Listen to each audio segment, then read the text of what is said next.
My bad, technical difficulty. But now that you're sitting next to this guy, you met him briefly right now, and you talk about being in Irvington doing some of those things. What do you think about the fact that a guy like him might have been on the opposite side of the fence when you were doing some of the things that you used to do? I mean, when you imagine what the cops look like, people who might have been trying to stop you or catch you, did they look and sound like this dude? No, not necessarily. Like you feel me? Like a lot of them, like it went with their experience. Like you had some that had some of his expertise as far as being knowledgeable. Why? Because they've been around the block and back. So some of them don't confine in the realms of just law enforcement. Like I said to you before, like they people too as well. So I mean.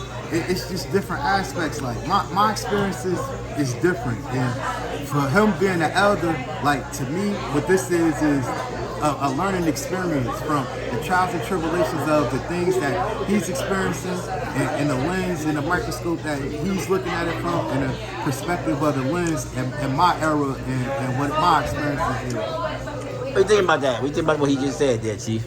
Well, I'm not a hardcore cop. I'm a police officer. I don't know what a hardcore cop is, but to have humble beginnings is not an exclusive event. I was raised on public assistance when I was young. I was from a suburban town of Linden, but I knew what not being financially affluent was. I had a good school system. I usually went to college. But what I learned is that what he experienced now is a lot different than what it used to be, because a majority of the police officers in the township of Irvington and mostly urban communities are black. Now. I said now. I said currently. Mm-hmm. So you have someone that looks like you policing you. So those old stereotypes of what cops are like have to go away with those, and due to civil service home rule, a lot of these young officers come from the community they police, so they have that background. They might have went to school with you, they may have played ball with you, just socialized with you in general, going to the rec center or something like that. So we all have to acknowledge that there's a different milieu of policing in the urban America, except for the major cities. The major cities may still have a large demographic that are not. The chief uses big words too. What does milieu mean, Chief? Different grouping, different environment. Okay, you relate to it? Milieu is not a big word. It may be a little bit different. I'm about to part my vocabulary. Sorry about that. So we're used to a different environment.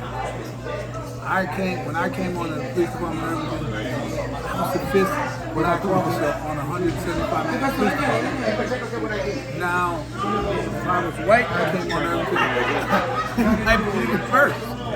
So things have changed.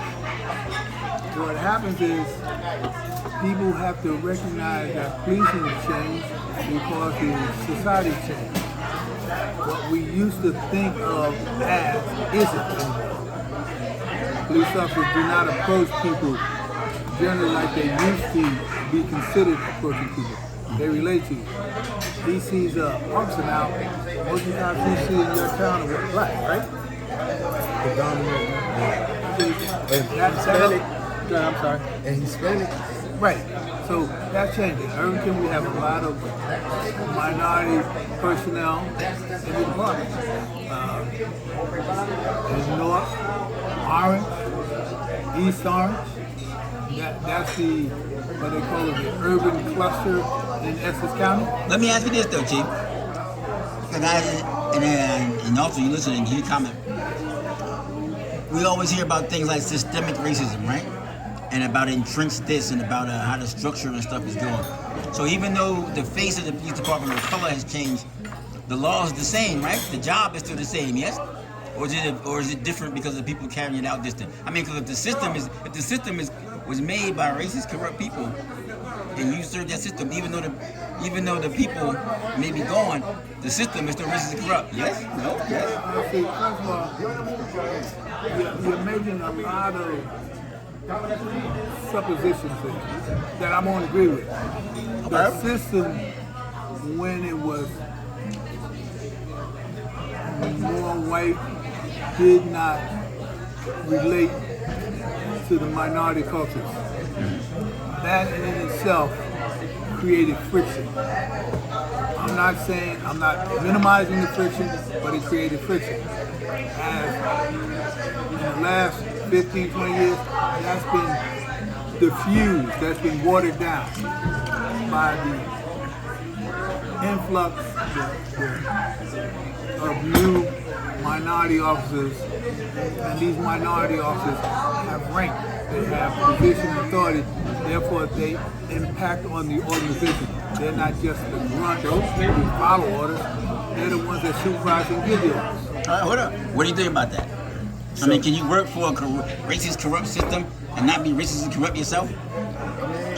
And am I describing it? I mean, is that, how do you think about the system? Is it racist and corrupt, or am I using the wrong word? I mean, I believe so in certain instances. I believe that, of course, like, they go by the policy of protecting their own. So at the end of the day, even if you got a good cop, at the end of the day, he's not going to tell on his counterpart or get him in trouble, because at the end of the day, they got to stick together. So it's That's called the blue wall of silence, Chief. What do you got to say about the blue wall of silence? And first off, explain, what is the blue wall of silence, Chief? Okay. The blue wall was supposed to be that unitary structure, that grouping of all cops being kindred and sticking together. That's not true. Not now. May have been at one time. That's not true. You have police officers that have informed on wrongdoing in their departments. I know when I came on and the department was the majority white, I worked in internal affairs. In internal affairs, you go after officers when they violate the rules, the regulations, and the law. You investigate complaints by citizens. Now, I'm not saying that's being done correctly every place, but there's a lot of places where it's being done. I know I did it. I know there's efforts on the part of the Attorney General, the county prosecutor, to try to increase the communications and to limit or reduce the number of citizen complaints by exposing cops to the community, giving them desensitizing training, sensitivity training, not desensitizing, sensitivity training, so they can deal with people. Everybody has to realize that we all have our biases, we all are given a stereotype. You know what stereotype is? What? Stereotype is a matter of expedient thinking. Instead of trying to find out who you are, I'm going to take a whole bunch of different ideas about what kind of person you are from other people without knowing you and superimpose them on you. Expedient meaning what? Easy. Quick. That's what expedient. In a day where we want to lose weight fast, we want to get tall fast, we want to be smart fast, we want to have access to information fast, everything's fast. What do you think about that? What he just said? There's some truth in that, but you also got to look at the fact that when you're using the term stereotype, that's what our probably freaking neighborhoods go through on a consistent basis. Why? You got to look at it like police have a structure, and their infrastructure is, them making their synopsis on areas. So, Well, hold on, is that true, Chief? Well, you heard what he just said. He said, what did he say? They make their determinations They make an evaluation of an area with based on- areas based on the area. So if this is an area that's known for this, meaning they sell heavy narcotics or it's heavy gang activity or it's prostitution or this or that, they antennas is already on a higher alert. You know, when they're canvassing or just doing their rounds around the area. Is that how it goes? I'm gonna say this.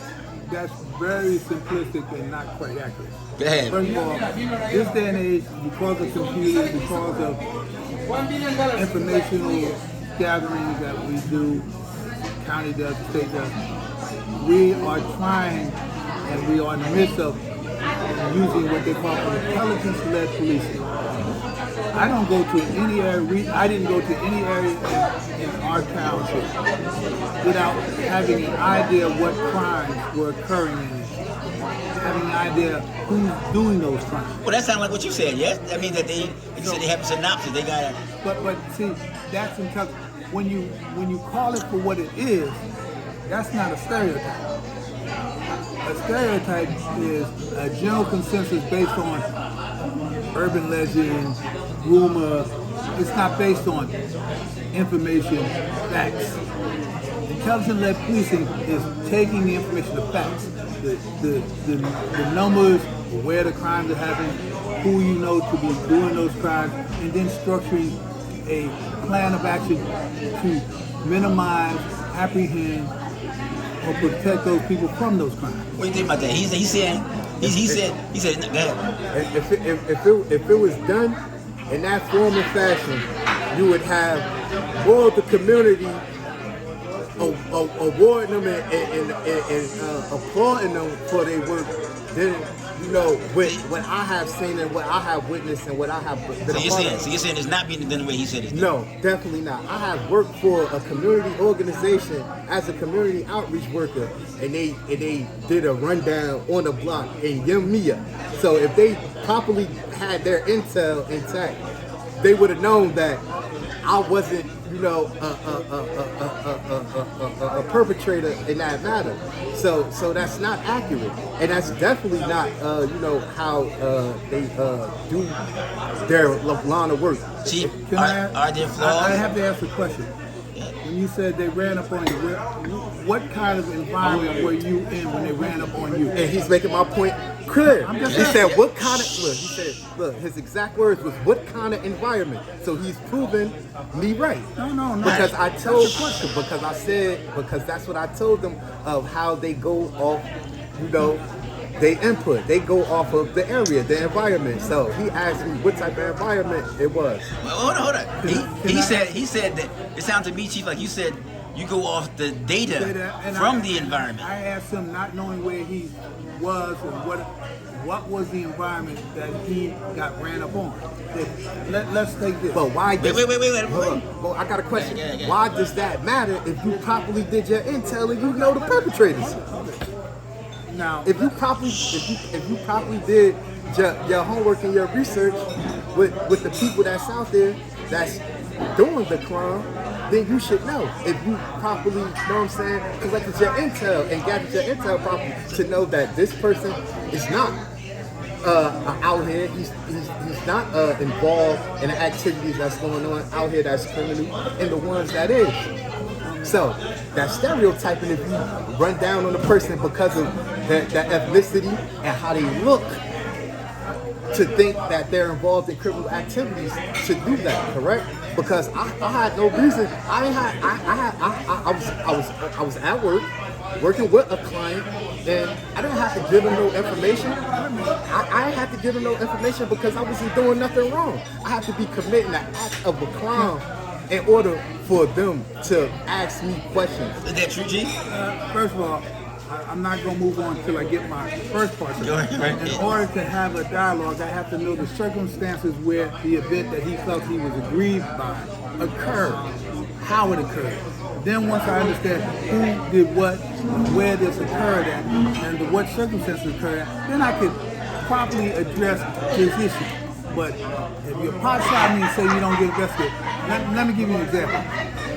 I got a large community. I'm not going to talk about the community. I'm just going to give you a scenario. I got a large community in a major metropolitan city. Right. In that area, you have a drug epidemic in a certain area. You know that. You did your life, you got your information, you know who it is. Now, one thing you don't do, you don't get to corral, prevent normal citizens from access and egress into those areas. A legitimate, honest citizen could be passing through in a heavily drug traffic area without being any one of those types of people that get involved in that activity. Now, depending on what he said run up on, if they're doing a raid that was properly structured to catch certain people, and you walking through at that time, because they can't say, hey, don't go to it, we're about to do raids, you may encounter the police and then be stopped but released because you're not one of the targets. But I can't tell you, hey, you can't walk through that area.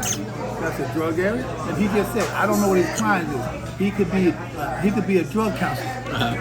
He could be a member from one of those child runaway programs. That's like, what, is that the wrong place, wrong time type deal? That's happened more times than not. You look in New York, the 2-year-old child that got shot wasn't doing a crime, but he was in an area that he was impacted by, right? Mm-hmm.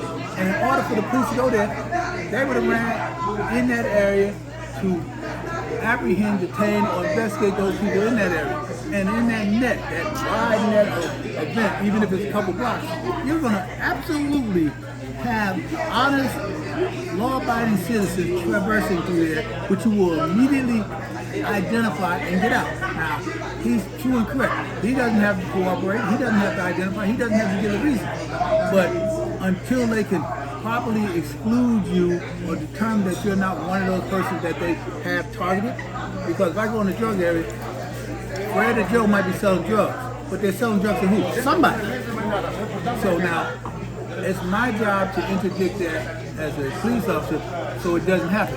Now, does that mean everything's going to be, oh, I got laser for this one, laser for that one? It depends on how you do your investigation, what kind of surveillance, what kind of tell you set up. So when I asked him where was he at, how did it happen, I was trying to get some information so I could either explain or understand. Put it in context. If you don't want to give me a context, I can't criticize, nor correct, nor condemn, or compliment. So you're saying the specifics do matter, the details that matter. Anytime you have a conversation with anyone about anything that's somewhat complex or involved, you need to have context. You need to have information. You need to have details, or you cannot even begin to communicate. I'd be a babbling idiot to talk on something without having context. Does context apply to police work? That's why it says information-led policing. That's why you get the context before you go. Before you go out and do something, you call me with a complaint that there's drugs being sold in your street. I'm going to speak to you on the phone. I'm going to send someone out to surveil the area. I'm going to try to gather information. I'm going to try to identify the persons that would be involved.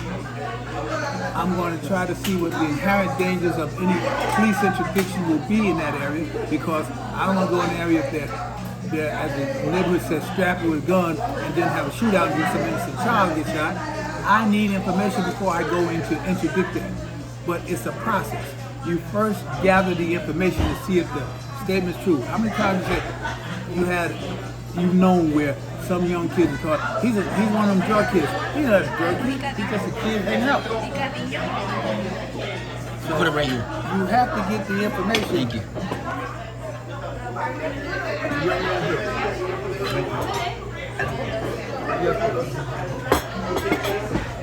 So, Food looks pretty good. So like you said, context not only matters, it is essential, it's crucial. Unless you know the context, I go out there and tell you, someone goes out there and tell you you've been married for 26 years. What do you make out of it? You've been married for 26 years. Now, a little bit more exploration to find out he's been married 4 times. It's 26 years amongst 4 women. That's a different complexion, right? Is that different? He evaded the whole I didn't question at evade. hand because I said thoroughly, and if he was regurgitating back to what he had heard from what I said, that's how they go off their intel. They go by the area. Well, but how can you complain if the information is, it's like Sherlock Holmes. If the evidence tells me to go over there, I gotta go where the evidence tells me to go. Yes. all right. So with a person that is not involved, are they violating his rights?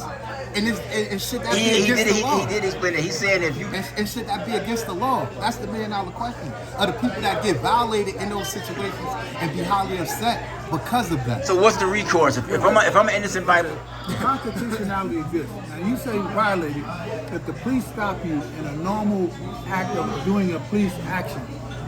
I walk into a crowd of riding people. Everybody, A police officer shouldn't stop you because if you have the description of a perpetrator, and you should already have an active description. So why are you stopping that person if you have an active description? if you fit the description, wait. See, first of all, I didn't say a perpetrator. Usually, he's making it seem like there's one person doing the crime. But why I'm being Cops don't stopped have to then? sweep So down what I'm on being one person. but why I'm being stopped in the first place then? What, sir? If I ain't do nothing wrong, when I'm being stopped in the first place. Can I tell you something? One thing about freedom, it entails us to have responsibilities to have the freedom. One of the responsibilities is to accept that governmental intrusion into your life. That's the absolute. You got health department tells you need a shot. So could you agree to You gotta give me a chance. because he getting around it? Could you just agree to say that just sometimes your stuff be inaccurate and y'all be wrong? No, that's not getting around it. I'm I'm explaining. asking the you a reality of question. life. So is it true that y'all can be wrong? That's what I'm asking. Any person can be wrong. I never said it. I said intrusion.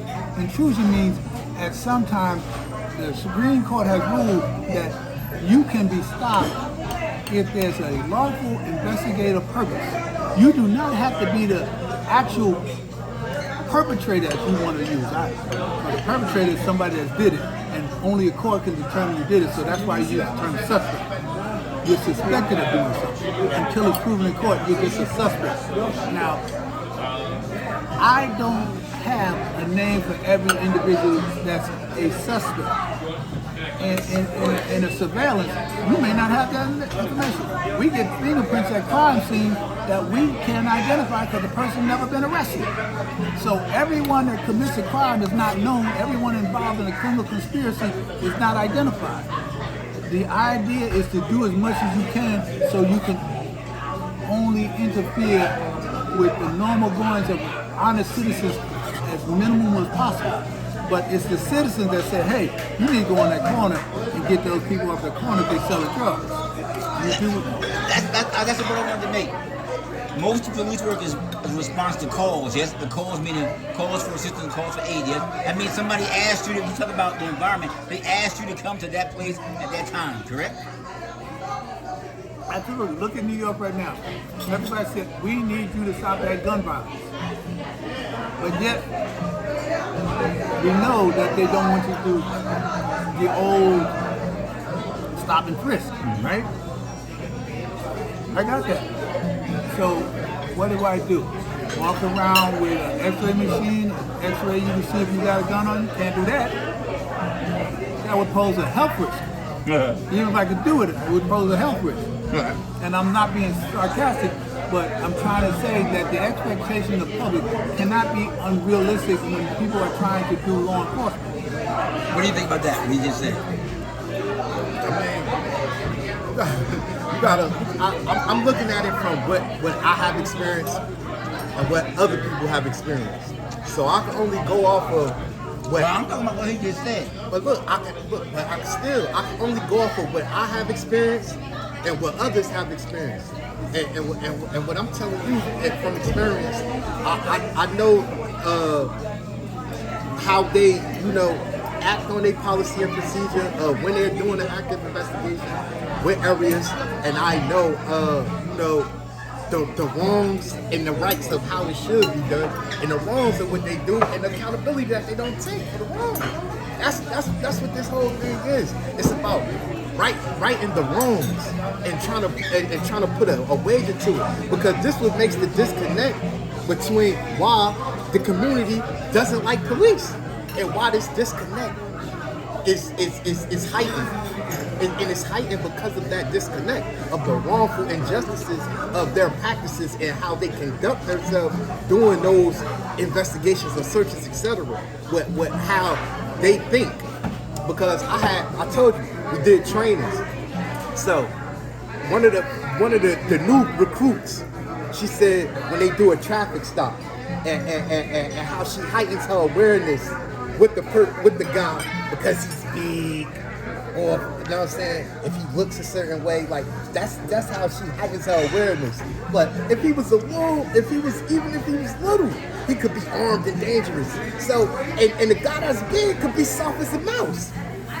So, you know what I'm saying? It's about you, you know what I'm saying, conducting with your training and conducting it properly of what you learned with, you know, handling the situation and how you heighten yourself. Because I have seen police officers conduct themselves in the right manner, and I have seen police officers conduct themselves in wrong manners. And that's what we getting at, you know what I'm saying?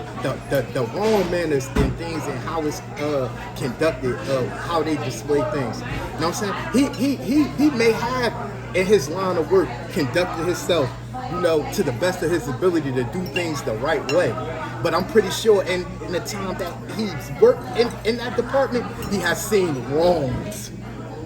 You feel me? And what's those wrongs righted? Can I let me address something? There's a couple things he said here. He said that he's seen police do their work right. I've never said all police officers do things right. I don't know any career, no event where all of any do everything right. So that's a statement we don't have to make. But I will take this, that I'll give you the example you just gave. The young lady that said she heightens herself when she encounters someone that she may feel that is more of a physical threat. When you go up to a car in a traffic stop, you don't know what you got. It's like a box of chocolate. Without that guide, you don't know what's in any one of them shells. And guess what? No matter what, you have to do two things.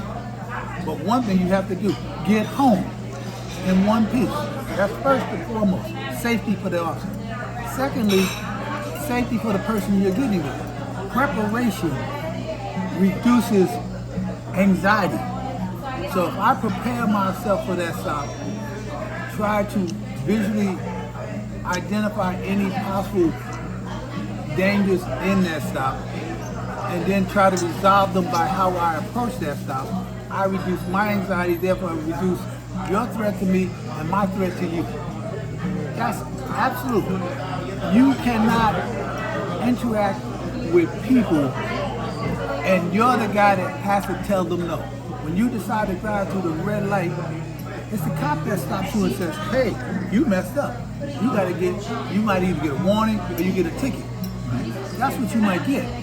But he could be stopping somebody that just committed a crime and get shot. He doesn't know that. She doesn't know that. So they have to come prepared.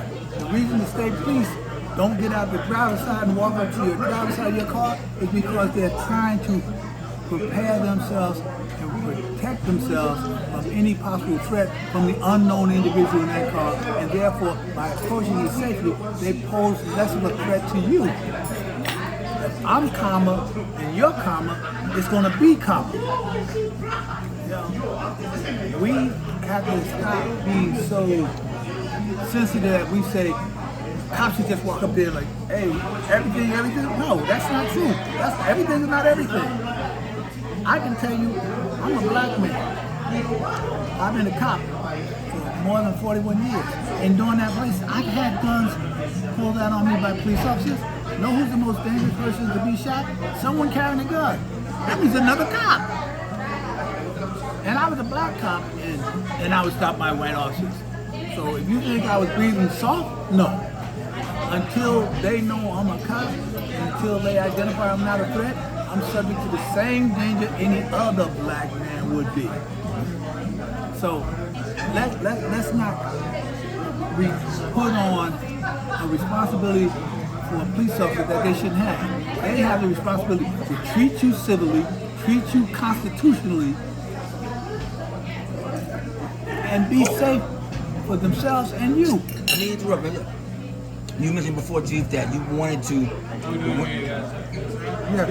That the reason why you wanted to do a podcast, one of the reasons, is because you wanted to get information out there to tell the younger generation, young people, what they should do, how to survive. Because when you were just talking about the cops who want to survive and go home, I was thinking in my mind, listen to this, that it's always in terms of the regular average, black male, Latino youth or whatever, that you want to survive the encounter, right? So I thought so it seems to me to survive, the idea of surviving goes both ways. The person who stopped wants to survive. The person who's doing the stop, they want to survive. So if we got the same goal, how do we have so many problems? Right. We have so many problems because if I listen to him, he feels that to be stopped by a police officer, if he's not doing something, it's illegal.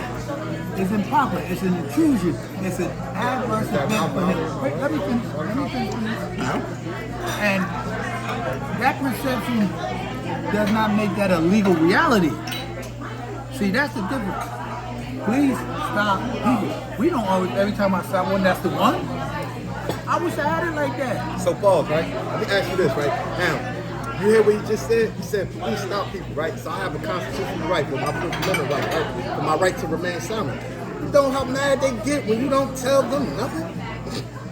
And the aggression they give off when you don't say anything. When you are following your rights. And when you talk to them in a manner of knowing your rights, how aggressive and angry they get because you know what you're talking about.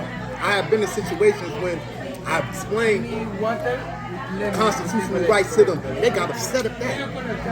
How are you getting upset because I know my rights? Why are you getting angry because I know my rights? Now you're being more aggressive because of the situation, because I'm following my constitution. So you're saying that the fact that you question them, but Chief, we always hear that. Isn't there such a thing? Is there such a offense as not following police directions when the cop gives you an order and you don't follow the order? That's kind of a breaking the law as well. I'm going to say something that's going to set him up. It depends on the scenario that we're talking about.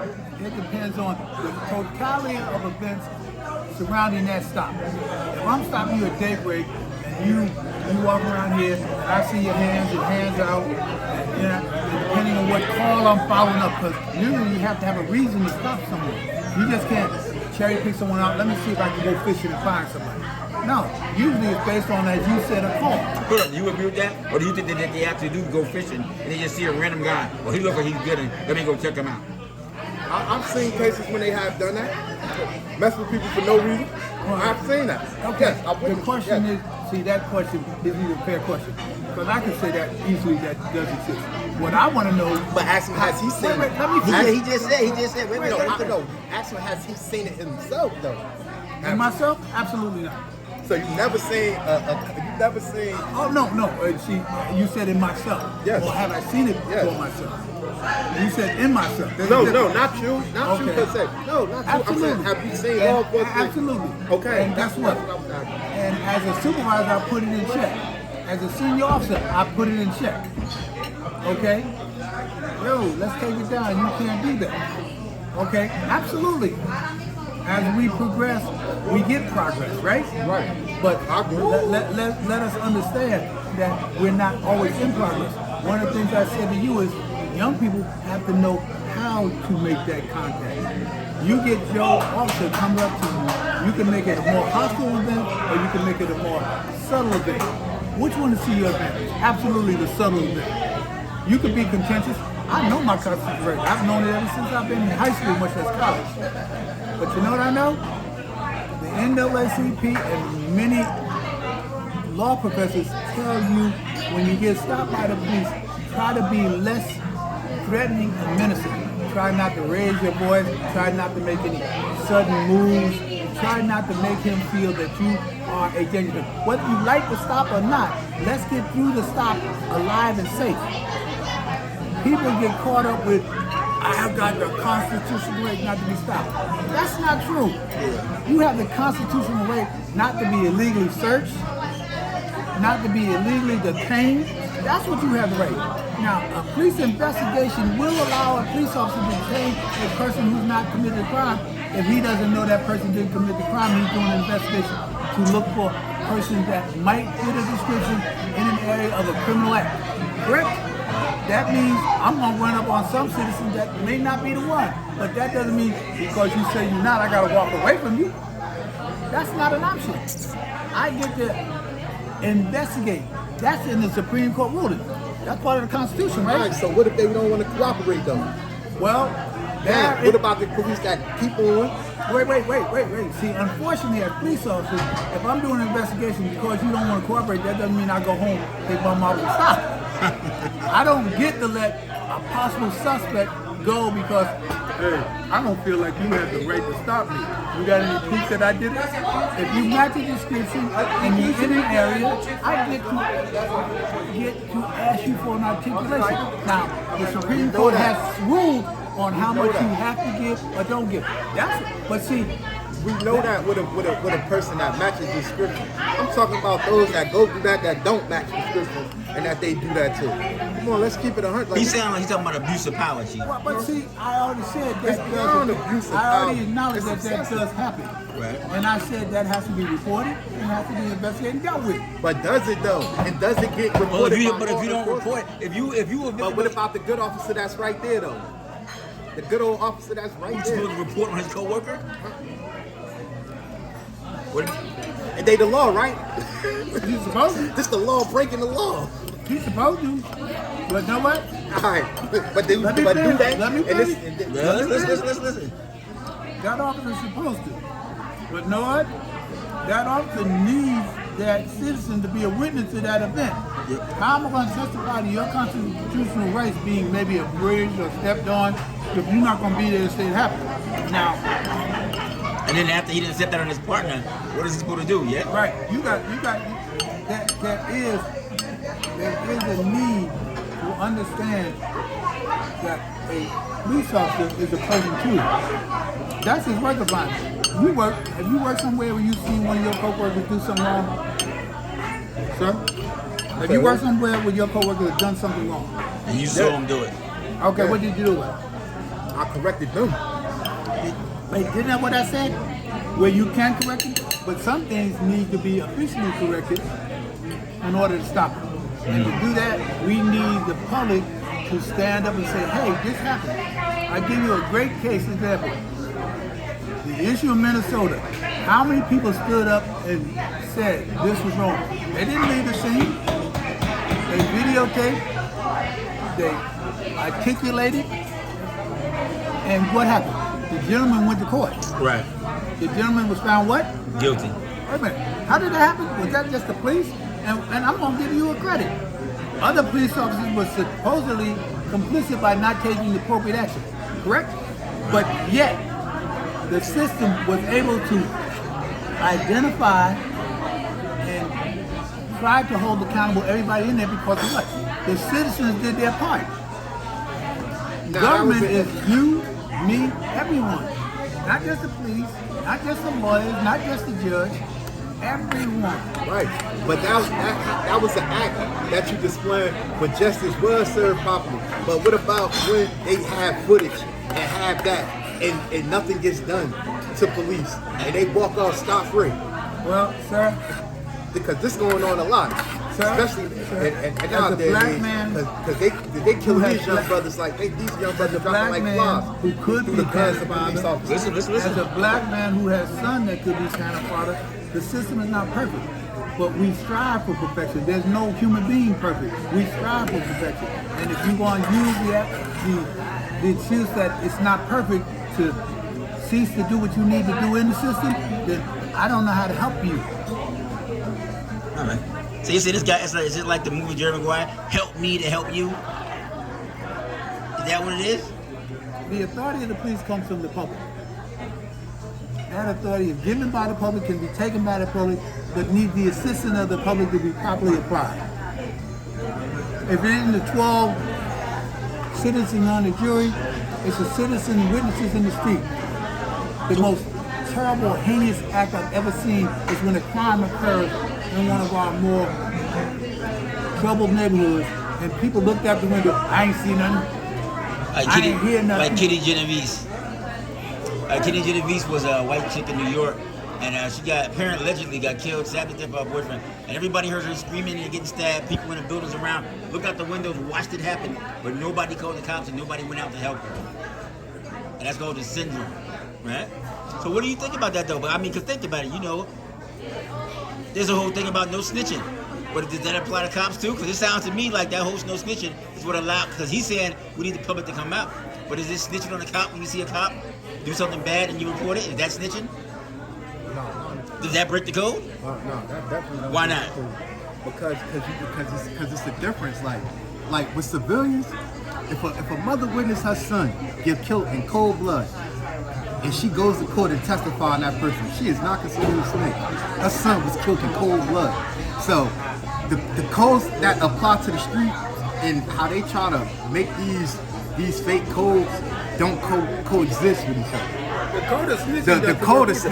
The code of snitching is granted to those that are in the streets and are doing stuff that's unlawful, and they tell on another person that's in the act of them committing crimes together. So they did it together. Right, that's telling. Right. You feel me? Right. If this is a citizen that is not involved in the street, they not telling. They citizens. You can't even put them in. But what if you involved in the street, and you and the cop in the course of his duty, because he knows you're out there. If a cop violates your rights, because he knows, or he suspects that you're out there doing it wrong, and should you report that, or was that all part of the game? I mean, sometimes they do that, depending on the circumstances of the situation. If it's that severe, That sounds like context, Chief. Is that what that is? That sounds like convenience. Because what I'll say and I'll say this unequivocally, there's no such thing as no stitching. The last thing I checked, this gentleman espouses constitutional rights. There's a constitutional obligation to uphold the Constitution for me, for the citizenry too. You just talked about a lady who might lost her son. What about the citizens that lost their daughters by the ne'er-do-wells, the bad guys out in the street that killed them, and then nobody want to tell that they killed somebody? Where's the justice? Because they feel like they're not going to finished. because if you got to think about the aftermath. Only police, citizens worry about aftermath. Look, you don't want to go there because look, with the police, what they do, and this is why people don't say nothing. Look what they do with their snitches and informants. They lead them right back out there in the streets, and whatever happened to them, they throw them right back out there in the jungle. You know what I'm saying? And whatever happened to them, happened to them. So what about their loved ones and their family members that can't relocate and get out the hood? They don't think about that. Like, families can't just up and get money and go after somebody, tell on somebody. He could be a high-ranking member, or he could be somebody of importance that people are going to retaliate for what that person said. They don't think about the aftermath about that. Like, they got other family members in other locations that things can happen to them too. Like, you know what I'm saying? That's just, you know what I'm saying, for that one person with that one family. But what about the rest of their family? This innocent boy going to school and somebody do something to him. You know what I'm saying? Because that's their kin. Stuff like that happens all the time. But you don't hear them talk about that. That's not highly reported. And they don't talk about that though. And they don't highlight that though. That puts people in fear. Of course they're not going to say nothing and keep quiet. You know something? Except for a very organized gang, that's not real. That reality he just gave is not real in most criminal actions. It's not real weird. I'm sorry. I worked in urban America, right? I said I'm in the streets every day. This happening to people and loved ones that I know. This doesn't happen to family members. So how that? So police are not in the streets now. Police don't have no cognizance of what's going on in the street. You said the police don't have. You're just saying the police don't know. That is not true. That is not true. Okay, then That good. is not true. So if you're saying that, I'm telling you that is not a commonality. That thing they retaliate against people that snitch, that is not as common as you make it think. In organized crime, that is a very real threat. In real organized game, that's a very real threat. In the normal event of criminality, it's not. It's not. They don't. Ooh, let's find out who the real. Let's go. That's not. So are you saying the average crime is not on the organized crime level? It's not that organized? It's not. No, it's not. Retaliation for you have testified happens in organized crime or an organized gang, a RICO type of thing. The average guy out there that just shot up because he's shooting at Joe ain't coming at shooting at your house. That's not normal. Now, what they will do, if you're on the drug game, he's in the drug game, we know who you are. We might come and shoot your house up, but we gonna come and shoot up your house because you in the drug game. It ain't gotta be retaliation. You've seen that how many times? You've seen that firsthand, right? You know that firsthand. So this snitch thing and all that, I'm tired of hearing the garbage because it's garbage. It's not garbage, it's facts. No, it is happening. No. It happens. has happened. It doesn't make it a normality. You Right. want to make it like it's normal. It's not normal. So that snitch. Where I come from, it is. Where do you come from? Word. Where? Huh? The streets of North. Word. So like come on, like we gotta take the mask off. This been happening since the beginning of gangsterism. since the beginning of it. Since they've been doing it. This was the early 1900s. So like we know like the retaliation and what people done got through that. I don't know where you've been living at or what you done seen, but like my world is totally different. That's why I said like when you got two different worlds colliding, it's a microscope, and it's his lens and his perspective of how he view and how he see things, and my perspective of how I see and view things, and what I've experienced for myself and what he has experienced. I'm for gonna share himself. something with you based on his conversation. Early on, he told me about. I said, what environment you was in. Now, he just told me on his conversation right now. He in the heart of the jungle. That was his term. Not mine. I never said that. I never said the heart of the jungle. I never said that. Okay, you said jungle. We got this. You said jungle. Did he say jungle? I never said that. He said the streets of North. And he said the jungle. I never said nothing about the Play jungle. your tape back. I hear very good. Now, and you said these areas that you come from are totally different. So you're telling me they're very hostile and have hostile interactions. But you want the police to be able to walk in there and go, oh, Joe's hostile, this one's hostile. This one's not hostile, but I got to walk around. I'm going to put everybody in the same lump of crowd till I can identify how safe I am. And I get enough backup to ensure that I'm not going to hurt anybody or be hurt by anybody. But that's going to cause me to have to stop him and have him stay here, and he might not even be involved, right? See, you cannot have all your cake and eat it too. There's a trade-off to have safe environments. You have to, and I don't mean just between police. The health department gets involved. They get to come in and say you can't eat in this restaurant if it's not passing health code, right? Right. They say your kid can't go to school if they don't have the right inoculations, correct? Right. These are all infringements on your rights necessitated by the employment unum to protect the bigger whole. All right. In law, they're the same thing. You lose some of your rights based on constitutional law that allows me to act in defense of the general public to apprehend and curtail criminal activity. That means sometimes inconveniencing someone. And the first thing he started out with, why should he be inconvenienced if he ain't did anything? Is that called the social contract, Chief? Yes. That's one of them. So What does social contract mean? What does Social contract means, as a citizen in this community of this society of America, you have a relationship with your government with you. But in having that relationship, you give them certain rights and authorities to regulate you and your environment to your safety. What do you think about that? you heard what he said. I have to give them the right to do that. So I have to give him that authority to do that. Right. If I'm not giving you the authority to do that, then that means you shouldn't violate me in any way, shape, or form. But if the majority and this is what happens in these situations. No, he's right. People are not given that authority, He's right. and they take advantage of that. But the authority- especially with the ones that don't know No. their rights. No, But with the ones that do, is like I said before previously, they get upset when you act on knowing your rights. No. And that's why we had trainings in the community of knowing your rights, knowing what the police can do and what they cannot do, knowing your rights and knowing their rights. So you can meet at a point, and instead of somebody feeling mistreated from a mishap, everybody could be fairly demonstrated good community leadership skills through the qualities of what they know. What do you say, Chief? I say, first of all, when I said we have a contract that you get raised by electing officials who make laws that give us the authority to interdict you, even though you personally may not want to. Those laws are made for the whole. You may not agree with them, but your legislator, be it in Congress or in the state assembly or Senate, give us those laws and judges rule on those laws. You don't personally do it. Where you get to do it personally, if I come up without a search warrant and want to go in your truck, then you have to say, I can or I can't.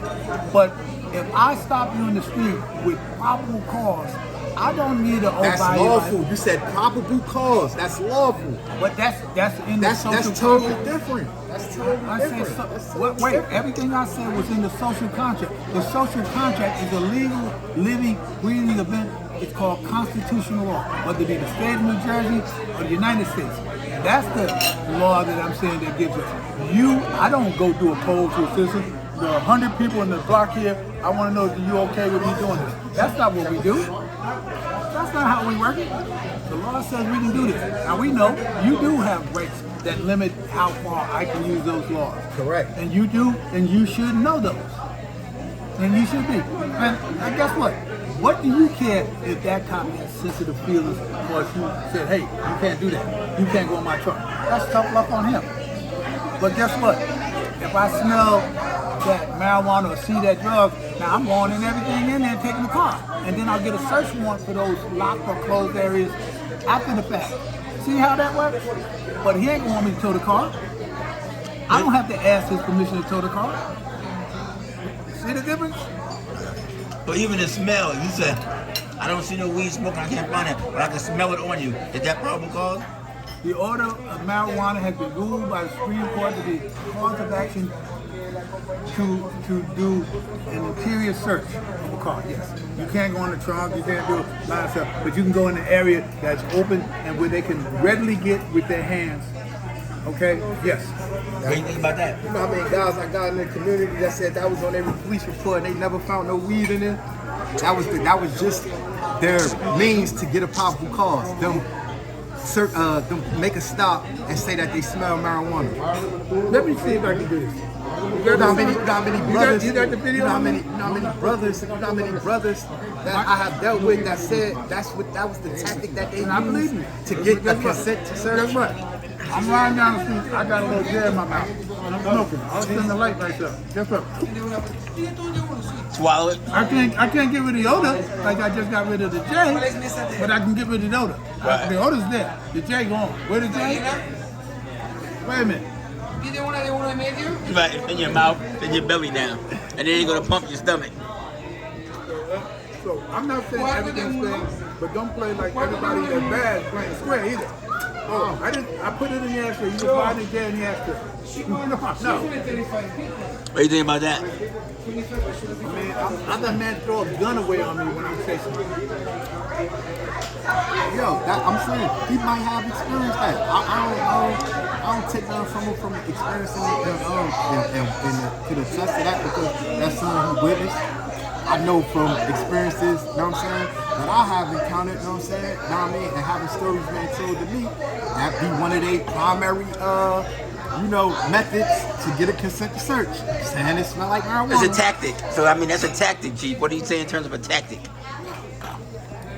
I mean, the comments is going to the comments in the description is going to tell you when you see how people comment off of, you know what I'm saying, what we're elaborating about with this topic, what we on right now, and the experiences that poverty stricken neighborhoods encounter with law enforcement. I mean, this been going on in the history since, you know what I'm saying, policing. That's why I believe in communities policing themselves, firsthand and foremost. You mean like deputizing people? Huh? Like deputies? Not deputizing people, just having active community leaders that play their part into, making sure, The block watch? Huh? You could say someone in a sense. No, that's not snitching. I'm talking about active community leaders. See, that's what I'm saying. Active community and leaders. See, I don't laugh about this stuff because I know what the hood's going through because it's not funny to me. Active community leaders that maintain control of the community to make sure, the crime is down. How do you maintain control? Yeah, please tell me. How do you maintain control? Please tell me this.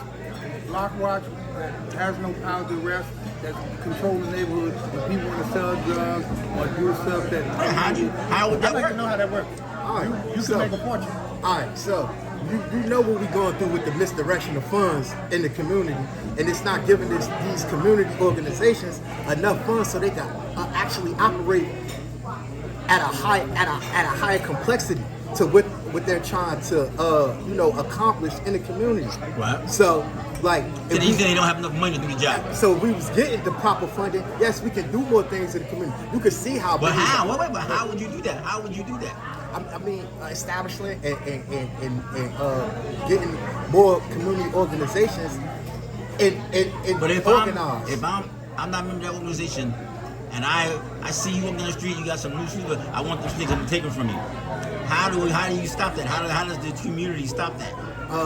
Doing sneaker drives, coat drives.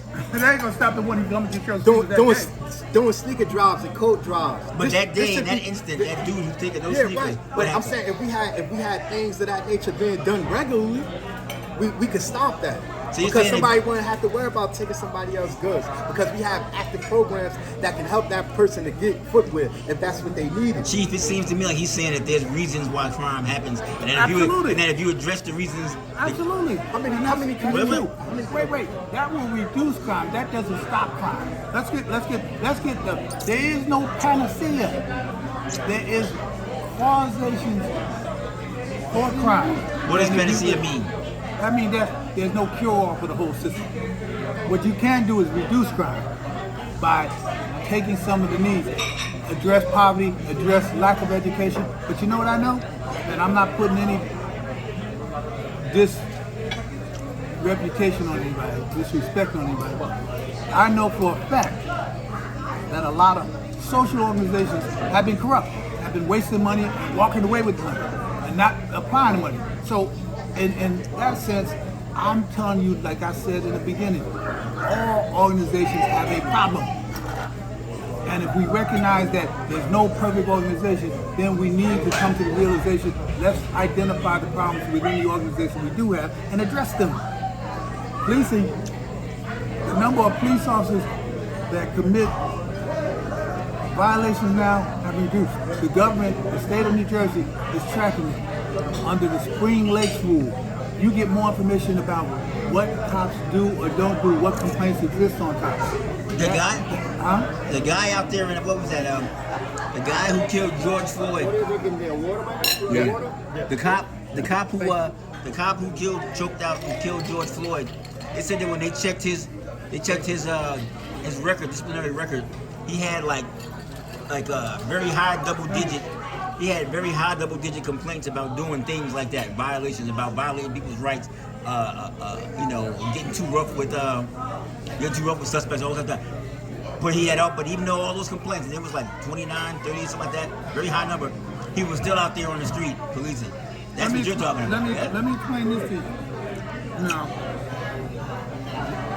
Milwaukee, Minnesota is not my state, but in New Jersey, not only do you get checked, if you get checked and have a complaint, I might not be able to substantiate a complaint, but if you get enough of the same kind of complaints, you become a red flag in the department by the way the Attorney General guidelines are. Because why? Where there's enough smoke, there must be some fire. So the fact that you haven't identified it, now we will take another look, and it goes into another level of scrutiny. That's what you as the chief are supposed to do. That's what myself, the prosecutor, any chief, I'm not chief now, so let's not just, any ranking supervisor and the prosecutor and the Attorney General guidelines and the Attorney General who promulgate these violations want it to happen. Because they're aware that you might not have enough to prove a cop's doing something.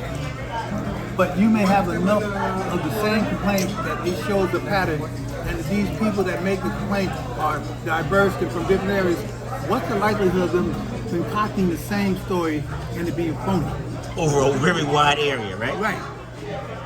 But now let me also give you the converse.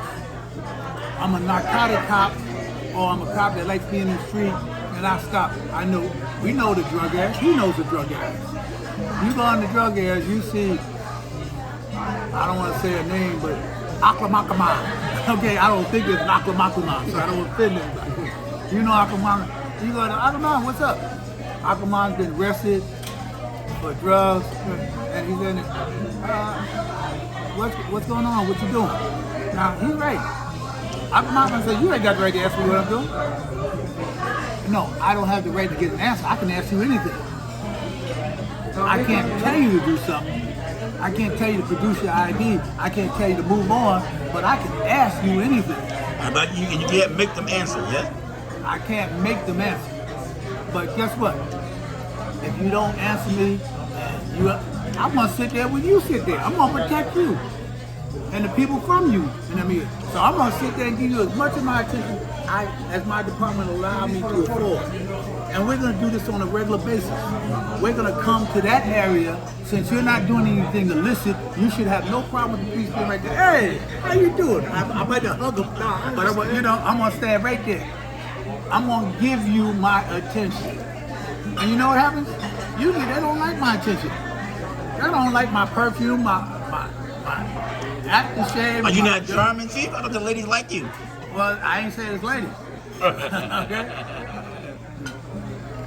But they move on, they go someplace else. That's why crime moves, because police give them enough attention, they move someplace else. There's a way to do it without violating someone's rights. But what I will tell you is, it requires more time and commitment of the resources to do it that way. And it's the right, because I said, what did I say to them? Most things, stereotypes and everything else, get done the wrong way because people don't have the time or the energy or the money to do it the right way. He does counseling, I guarantee you, he can think of 1,000 ways the counseling could be done better. Why isn't it done that way? We don't have the resources, the money, or the buy your leave. Fair?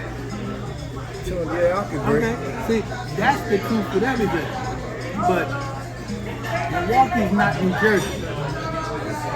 I can speak of New Jersey, but I can say in general in America, until the best practices and standards are incorporated in all the states and all the United States, we're going to have this different, we're going to have a problem here. You don't have the shootings or the things that we've seen in other states right here in Jersey.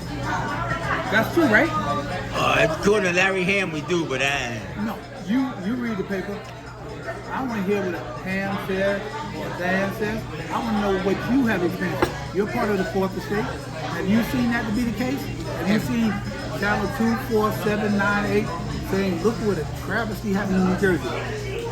well, in that case, I would have to agree with Larry Hammond with this guy, that even though it just doesn't get reported, it happens, but it doesn't get reported and it doesn't get played up when it does get reported. Because Larry Hammond said there's a list of 19 or more New Jersey residents who had that George Floyd experience, but nobody cares about them because it wasn't caught on tape. Like that. Can I say this? As you report it, it gets told. Now, it may not be substantiated.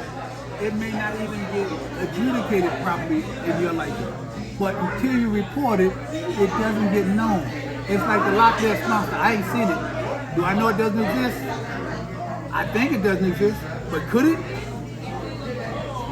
I'm tired of hearing people say, well, this does happen. Please tell me where you get your information from.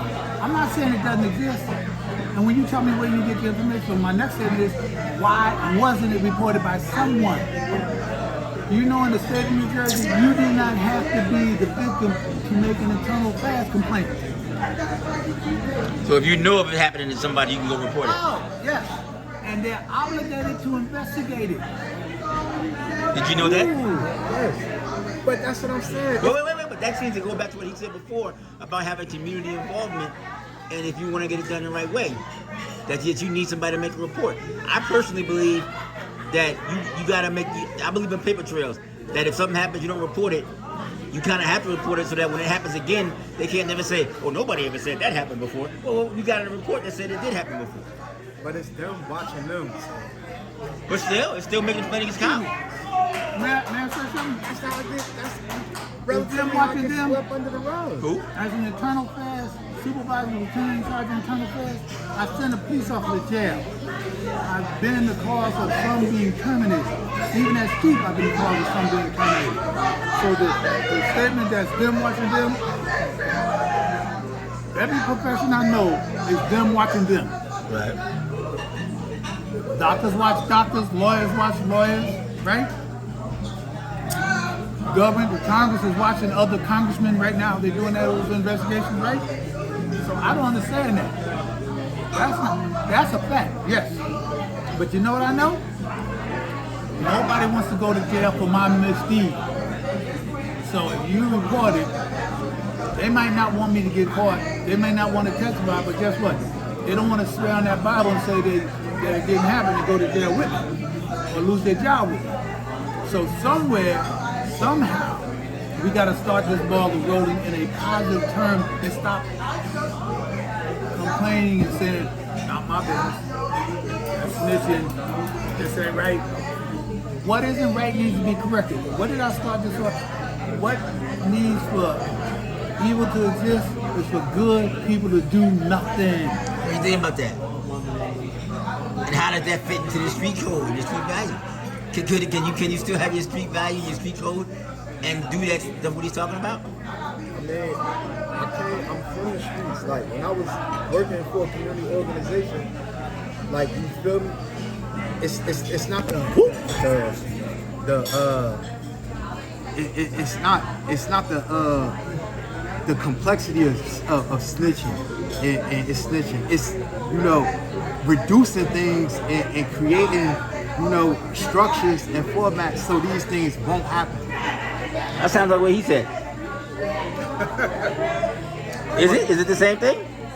I mean, it's a little different because the streets don't abide by the same codes as the judicial system. It's totally different. You know what I'm saying? So it's a different type of format and structure that you gotta go by. You know what I'm saying? And if you know you got people that don't agree with it, like it's not gonna go. Like, and then one thing you don't want to do, you don't want to highlight and put stuff on people that don't want to highlight, put on them because of that. Sometimes the stuff that, you know, the judicial system want to do that certain communities don't want to do, they don't want to be involved in it because they don't want to be under no microscope and lens. They don't want no extra policing on them. And I don't understand that. Who wants to have police that's supposed to be helping, but they really snooping around to collect data and information, you know, to bust them? Well, that sounds like information-led policing. You know what I'm saying? Uh-huh. So, like, counterintelligence. You don't want to collect data to make sure I arrest the right person. We know what's going on. But you want me to arrest the right person without data. We know. Look, There's something wrong with that. We know what's going on. Look, we know. We know in the community what's going on. You live there and you know what's going on. The police that doesn't live there have to investigate, surveil, collect. But that's y'all job, though. That's what y'all get paid to do. When it's an investigation or somebody commits a crime or an act, that's y'all job to do that. Can I ask you a question? And without giving me a whole long answer, how many times have you been at a location where the police were busy doing police work, and you knew it was a location that the police should be doing police work at? Should be there. Right. But that they was in the right spot. How many times have that happened to you? A lot. Okay. How many times did you feel offended because they stopped you in that crowd? What? A lot. Oh, see what I just said? You can't want me to do my job and then feel offended when you get caught in that net of negative. It's not me wanting to do your No, job. Because just because you know what I'm saying? Like, they were supposed to be doing their job and they wasn't doing it. Hey, that's on them. Like, you know what I'm saying? Like, you feel me? But in the act of, you can't, that comparison don't even coincide with each other. Because with them, with you doing the things that you're supposed to do that's in the means of what's right, it's lawful, it's cool. I'm not coming down on that. I'm coming down on the fact when it's done incorrectly, when it's not done correctly. So you're saying play by the rules of the game. Right. And that's what I said. And I'm all for that. I don't know most of the police supervisors and administrators that I know want their members to play by the rules. That's the ideal situation.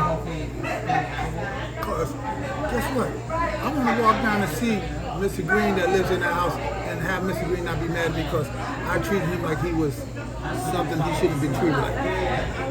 But I want Joe that did the crazy to be scared to see me because he knows I know what he does and that I'm going to be on his case as best I can be.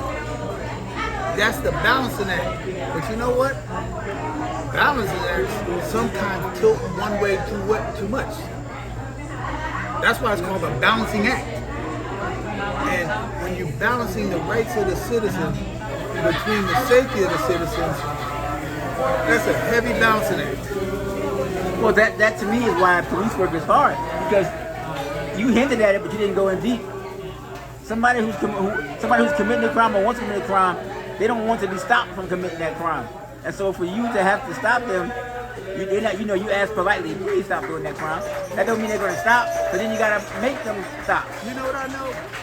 I know in my many years of being in prison, most bad guys like to have good people around them so they can blend in. And you know what the bad part is? Some of the good people know they're bad people and stay there and be the blend in. Give them camouflage. So when you get in there and stop them, oh, John, you know me, I ain't never did nothing wrong. Where were you at? What was the first thing I asked him? Where were you at? What was the incident? He got upset. Johnny goes someplace. You know what, if you hang with Jesse James, you may get shot at. You run with the outlaws, right? You understand? I'm not saying it's straight, but guess what? Don't give them cover. Don't make the police officer's job harder than it is. They're there for public safety, not theirs. They can stand police headquarters and be as safe as they want to be. Come on. They're out there for your safety. So if they're out there for your safety, let's not make the job harder than it needs to be from the good citizens' point of view. You agree with that? Yeah, I agree. I can't disagree with that. You want to help cops do their job? What's up with that, yo? It's not the point of Whose side you on? It's not helping them do their job. It's knowing that they have a job to do. And us as citizens, we have a duty to the community as well by preventing stuff. Like a lot of the brothers that's in the hood, they don't be wanting stuff to be happening in their communities. They don't be wanting their hoods to be hot like that. They try to prevent as much stuff as can. It's just that it be so much going on.